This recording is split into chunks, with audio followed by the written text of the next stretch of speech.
السلام علیکم پیارے ویورز، آج ہم آپ کے ساتھ شیئر کریں گے بنی اسرائیل اور سونے کا بچڑا۔ فرعون کے دریائے نیل میں ڈوب جانے کے بعد حضرت سیدنا موسیٰ علیہ السلام اور بنی اسرائیل کے ساتھ مصر سے کچھ فاصلہ طے کر چکے تھے۔ وہ ایسی جگہ پہنچے جو بتوں کی پرستش کرتے تھے۔ چونکہ بنی اسرائیلیوں نے اپنی پوری زندگی مصر جیسے بت پرست ملک میں گزاری تھی، اس لیے وہ لوگ بتوں اور بت پرستی کے عادی ہو چکے تھے۔ وہاں بت پرستی کا منظر دیکھ کر ان کے دلوں میں دوبارہ بت پرستی کی خواہش جاگ اٹھی، تو انہوں نے حضرت موسیٰ علیہ السلام سے کہا، جس طرح ان لوگوں نے اپنے معبود بنا رکھے ہیں، اس طرح آپ بھی ہمارے لیے ایک معبود یعنی ایک بت کا تعین کر دیں جس کی ہم پوجا کریں۔ بڑی حیرت کی بات ہے کہ بنی اسرائیل اللہ تعالیٰ کی اتنی واضح اور کھلی نشانیاں دیکھنے کے بعد بھی اسے بلا بیٹھے۔ موسیٰ علیہ السلام نے ان سے کہا، تم کتنے جاہل لوگ ہو!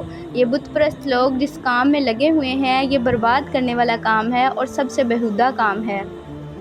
پھر حضرت موسیٰ علیہ السلام نے ان کو اللہ تعالیٰ کے احسانات یاد کروائے۔ بھلا یاد کرو تو کہ تم لوگ فرعونیوں کے ظلم و ستم کا شکار تھے اور اللہ سبحانہ تعالیٰ نے ہمیں اس کے ظلم سے نجات دی۔ تم اس خدا سے روگردانی کرنا چاہتے ہو جس نے تم پر احسان کیے ہیں، اور اس پروردگار کو بھول گئے جس نے تمہیں ذلت اور بدبختی کے گڑھے سے نکال کر خوش بختی کی منزل تک پہنچایا ہے۔ تو پھر بنی اسرائیل اپنے ارادے سے باز آئے۔ پھر اللہ تعالیٰ نے آپ علیہ السلام کو توریت شریف عطا کرنے کا وعدہ فرمایا اور اس کے لیے کوہ طور پر 40 دن ٹھہرنے کا حکم دیا۔ بنی اسرائیل میں سامری نام کا ایک شخص تھا۔ یہ نہایت گمراہ اور گمراہ کن یعنی گمراہ کرنے والا آدمی تھا۔ اسے سونا چاندی ڈھالنے کا کام آتا تھا۔ لوگ اس کی بات کو اہمیت دیتے تھے اور عمل کرتے تھے۔ چنانچہ اللہ تعالیٰ سے کلام کرنے کے لیے حضرت موسیٰ علیہ السلام کوہ طور پر تشریف لے گئے، تو ان کے جانے کے 30 دن بعد سامری نے بنی اسرائیل سے وہ تمام زیورات جمع کر لیے جو قبطیوں نے ان کے پاس بطور حفاظت رکھوائے تھے، یا بنی اسرائیل نے اپنے عید کے دن قبطیوں سے استعمال کی خاطر لیے تھے، اور فرعون کی اپنی قوم سمیت ہلاکت کے بعد واپسی کی صورت نہ رہی تھی، اور یہ زیورات بنی اسرائیل کے پاس تھے۔ سامری چونکہ سونا ڈھالنے کا کام کرتا تھا، اس لیے اس نے تمام سونا چاندی ڈال کر اس سے ایک بے جان بچھڑا بنایا۔ نیز سامری کے پاس وہ مٹی موجود تھی جو اس نے حضرت سیدنا جبرائیل علیہ السلام کے گھوڑے کے قدموں کے نیچے سے حاصل کی تھی۔ چنانچہ سامری نے حضرت جبرائیل علیہ السلام کے گھوڑے کے قدموں کے نیچے سے لی ہوئی خاک اس بچھڑے میں ڈالی، تو اس کے اثر سے وہ گوشت اور خون میں تبدیل ہو گیا، جبکہ بعض روایات میں آتا ہے کہ وہ سونے ہی کا بچڑا تھا اور گائے کی طرح ڈکارنے لگا۔ یہ شعبدہ اور خلاف عادت امر لوگوں کے لیے اس قدر متاثر کن ثابت ہوا، اس کے بعد سامری نے لوگوں کو بہکانا شروع کر دیا کہ یہ بچڑا تمہارا اور موسیٰ کا خدا ہے۔ چنانچہ اس کے بعد سامری نے جو لوگوں کو گمراہ کن پٹی پڑھائی، تو اس کے بہکانے پر بنی اسرائیل کے 12,000 لوگوں کے علاوہ بقیہ سب نے اس بچڑے کی پوجا کی۔ آج بھی مشرق و بت پرست لوگ اپنے بتوں کے حوالے سے شعبدے دکھا دکھا کر اپنی قوم کو بت پرستی پر لگائے رکھتے ہیں۔ یہی حال بنی اسرائیل کا ہوا تھا کہ یہ لوگ اپنے بیوقوف اور کم عقل تھے کہ اتنی بات بھی نہ سمجھ سکے کہ یہ بچڑا نہ تو ان سے سوال جواب کی صورت میں کلام کر سکتا ہے، نہ ان کی کوئی رہنمائی کر سکتا ہے، تو یہ معبود کس طرح ہو سکتا ہے؟ حالانکہ بنی اسرائیل جانتے ہیں کہ رب وہ ہے جو قادر مطلق، علیم، خبیر اور ہادی ہے۔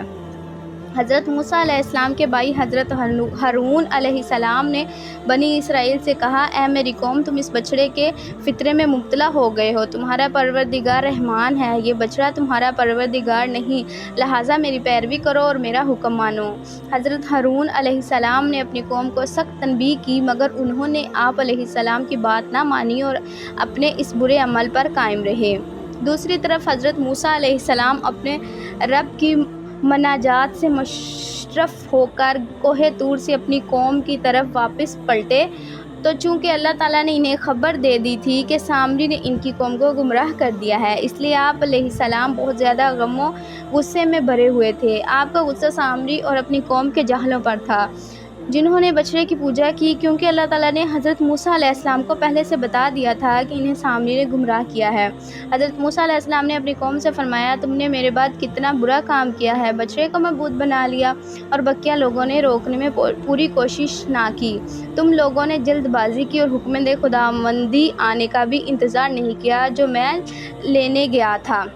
اس کے بعد حضرت موسیٰ علیہ السلام نے توریت کی تختیاں زمین پر ڈال دیں اور اپنے بھائی کے سر کے بال پکڑ کر اپنی طرف کھینچنے لگے، کیونکہ حضرت موسیٰ علیہ السلام کو اپنی قوم کا ایسی بدترین مصیبت میں مبتلا ہونا نہایت شاق گزار تھا۔ تب حضرت ہارون علیہ السلام نے حضرت موسیٰ علیہ السلام سے کہا، اے میری ماں کے بیٹے، میں نے قوم کو روکنے اور ان کو واعظ و نصیحت کرنے میں کمی نہیں کی، لیکن قوم نے مجھے کمزور سمجھا اور قریب تھا کہ مجھے مار ڈالتے، تو تم مجھ پر دشمنوں کو ہنسنے کا موقع نہ دو اور میرے ساتھ ایسا سلوک نہ کرو جس سے وہ خوش ہوں اور مجھے ظالموں کے ساتھ شمار نہ کرو۔ چنانچہ حضرت موسیٰ علیہ السلام نے اپنے بھائی کا عذر قبول کر کے بارگاہ الہی میں عرض کی، اے میرے رب، مجھے اور میرے بھائی کو بخش دے اور ہمیں اپنی خاص رحمت میں داخل فرما، اور تو رحم کرنے والوں میں سب سے بڑا رحم فرمانے والا ہے۔